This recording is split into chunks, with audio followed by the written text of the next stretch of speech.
I went on a cruise and found the source of the rotting smell. Imagine walking into a burning building and everyone laughs and tells you the fire's all in your head. When no one believes you, are you going to stay to burn up with them? Every passenger in that crowd waiting to embark on the luxury cruise was already dead, they just didn't know it yet. I stared through the windows of the terminal at the magnificent Sea Star, at the broken glass and spatters of blood that only I could see, and then I fled. Without warning a single soul. What would have been the point? My name is Cassandra. I see death 6 days before it happens, and can feel it if I shake a cold hand, but no matter what I do, I can never, ever prevent it. My flight took me as far as the escalators before a flash of purple brought me screeching to a halt. Lily-Tsuki? No, it wasn't the purple-haired musician who'd given me with cruise gift card. But suddenly I remembered how I'd been looking forward to hearing her performance aboard this very vessel. Oh god. It was one thing to turn my back on doomed strangers. Terrible as it sounds, it's a bit like reading about a catastrophe in the news. Quite another thing to abandon somebody I knew. Could I really leave her to become one of the bodies putrefying in the belly of the Sea Star? Every time I ordered a drink at my favorite bar, I'd remember I hadn't even tried to save her. Fuck. I cried, fumbling for my phone. Oh, fuck me sideways. How much time? 90 minutes. 90 minutes to get on board, find the musician, and, what? Convince her to disembark. How?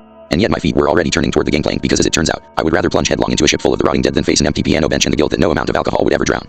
But to have any chance at persuading Lily, I'd need to know how the passengers died. This meant that in addition to finding a purple-haired needle in a Titanic-sized haystack, a horrifying task loomed ahead of me. I was going to have to do something I had not done in a very long time, plunge directly into my vision. Walk into its very maw and face whatever gruesome horrors lurked at the source of that nauseating odor. I was going to have to find the bodies. And whatever killed them. Boarding. The stench was so overpowering after crossing the gangplank that I dropped to my knees and dry heaved. The flow of passengers moved around me past the concierge desk. I must have looked exceptionally sick, because a pretty girl in a suit skirt approached, asking if I needed assistance. She reached out a hand to help me up cold. I staggered away from her and inside. Then, because I felt I might throw up, quickly found my way out to the promenade deck in the blessed breeze. Lifeboats hung overhead. Beyond the rail, the sea sparkled in the afternoon sun. Cushioned loungers lined the deck. None were in use, presumably because the pool, patio, spa, and other amenities on the upper decks had much more attractive areas for lounging. I leaned against the rail and gulped the air, listening to the waves splash against the side of the boat, noting blood spatters further down but nothing signifying the cause of the blood. Just vague signs of violence.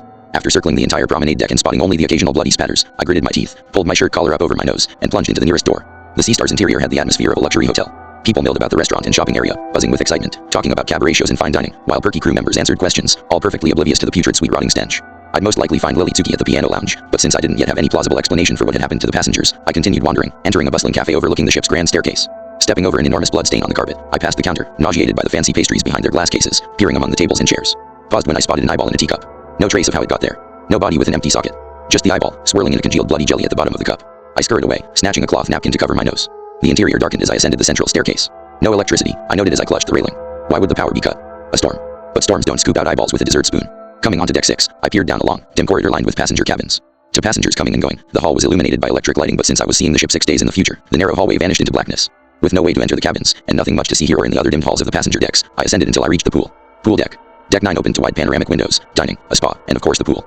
I emerged outdoors with relief, removing the napkin from my nose as the sea breeze gave some respite from the odor.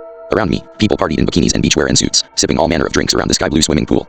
A young woman stretched on a blood-spattered lounger, oblivious to the gore beneath her tan figure. A few bodies floated among the swimmers, bloated and discolored. My vision shimmered briefly as a teen boy swam right through one of the bodies, splashing as if it were not there. My heart lurched when I realized that it was his own, albeit dressed in different clothes. Oof. I grunted as a small figure bashed into me, her arm grazing mine. Sorry, cried a little girl in a pink swimsuit, bolting by as her mother yelled at her to watch out for people. I tried not to think of how cold the little girl's arm felt. Counted the bodies, 8 in the pool. 1 by the towel bin, head caved in. I made a circuit of the pool, occasionally brushing against people. Cold, cold, cold. No survivors, it seemed. But why? That was when I spotted a shirtless old man sitting at a table under an umbrella. I froze, goosebumps pricing along my skin. Unlike the floaters, there was no obvious reason for his death. His back was to me, the bare skin of his shoulders gray and blotchy. In his hand he held a broken drinking glass. He was positioned in repose, so what killed him? My heart quickened as I moved round to the front of him. His mouth hung open, shards of glass and a mangled tongue lolling out, crimson trailing down his shirt front. The source of the chewed glass was obvious. The cup in his hand was broken, its jagged edges bloody. He died choking on the glass. What the fuck is happening here? I whispered. Forward stairwell. The jogging track in the sun deck decks 10 and 11 offered a stunning bird's eye of the pool and ocean, but I did not stop to take this in as I circled to the bow, opting to take the forward stairs down, rather than central. The stench hit me like a cloud. I had to stop as I descended into the dim stairwell, clinging to the railing, doubled over, gagging. It was so bad. My eyes watered. My stomach bugged. And it was dark. Thank God for my phone's flashlight. I fumbled it on end, napkin firmly over my nose, plunged down into the depths. The phone's thin illumination flashed along the carpeted stairwell in the hall of the first of the passenger decks. I kept descending. Paused at an unidentifiable slick red mound. I was examining it under my light when a crew member jogged up to me and asked, "Lose something, miss?" "Just my marbles," I muttered, shooing the crew member away and inadvertently brushing his hand. Cold. I turned my attention back to the mound. A slimy pile of intestines on the stairwell, trailing down to a disemboweled body. Intestines, eyeballs, eating broken glass. Nothing about this makes sense. I swiveled the beam to check further downward. That was when I found the source of the odor. My path down was obstructed by a mass of bodies. The ones underneath seemed to have been trampled, but the ones on top. I squeezed my watering eyes and retched against the wall. Some of the bodies bore horrible mutilations, fingers bent and twisted, joints out of alignment, faces smashed in and jaws torn open. Many more appeared to have been crushed in the press of bodies. Best guess, there was a wave of panicked people rushing upstairs from below, colliding with a wave of others fleeing down from above. Why this staircase?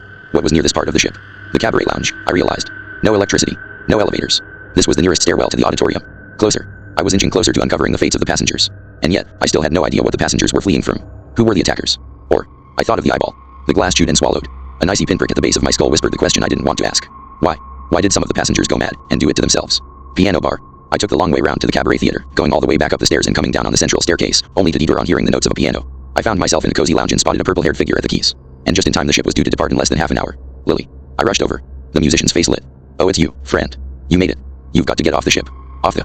I know it seems crazy, but you've got to. Everyone on board is going to die. I've seen it because I'm psycho. I heard it a second later and smacked my forehead. I mean psychic. Psychic. I can see the future. At her scrunched eyebrows, I burst. Look, I know how I sound, but I've been able to see things since I was a little girl, and I am telling you that this ship is going to go dark. The engines will cut out. People are going to flee and trample each other on that forward staircase, launching into a rapid-fire recounting. I was just getting to the eyeball in the teacup when she interrupted. You're afraid of some sort of terrorist attack? No. It's almost like a kind of madness, a contagion that spreads through the ship. A zombie apocalypse. Not zombies. Poltergeists. Possession. She played a riff from a horror movie. Should we call an exorcist? We should leave. I checked my phone. Quickly. What an odd duck you are. I can't imagine any sort of catastrophe as big as you're saying. You know this ship has tons of safety protocols. And even if I did believe some disaster were drawing near, do you really think I could abandon crowds and crew? She looked at me over her glasses, shimmering purple lips curving in a smile. Listen, friend, if this were the Titanic and I was the only one who could see the iceberg, I'd stay to steer us right, not run off leaving everyone to die. Icy fingers raked along my spine. Even if she wasn't taking me seriously, she was right. I did have a moral obligation to save people. An obligation I'd been trying to fulfill ever since I was a little girl, until the attempt killed my brother, and even after, I kept trying for years and years. Until at last I realized that there is no way to change anything. That is why I call myself Cassandra. For the Greek prophet doomed to predict the future but never be believed. Try and prevent what I've foreseen. You might as well try and pluck the stars from the sky. Every hand I touched was cold. Everyone on board would die. My fists balled, fingernails digging so hard into my palms they bled. You really have no idea what you're asking of me. Oh, I'm not telling you to stay. I'm just explaining why I have to. Besides, I'm under contract. She winked and focused on her plane as guests entered and sat at nearby tables. She had no idea. None whatsoever. If I thought there was even a sliver of a hope, I wouldn't abandon people. Oh, if this happy-go-lucky musician understood the futility. But she will, came another, darker thought. She will know the full depth of the horror coming. No, I whispered. She shouted, wait friend, where are you going? But I was not listening. The cabaret theater was the answer there. The reason for the crush of bodies in the forward stairwell. I rushed past the cafe with the eyeball in the teacup, through the grand doors into the cabaret hall.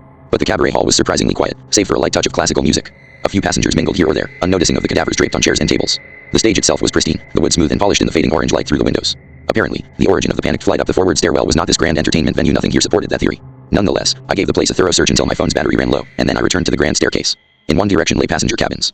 In the other, the gangplank back to the port terminal and safety. It's not too late to be a coward, Cass, I said. Run from the ship, run from the empty piano bench at the bar, find a different, cheaper hole in the wall to crawl into like the cockroach you are. Always the survivor, Or, I could try just one more time. Hope, my brother always said, is the thing with feathers. And look what happened to him. Flashed through my mind. My heart slammed against my ribcage. I'd just die too, unless I left in the next how many minutes. I checked my phone, but it was dead. Like I would be if I stayed.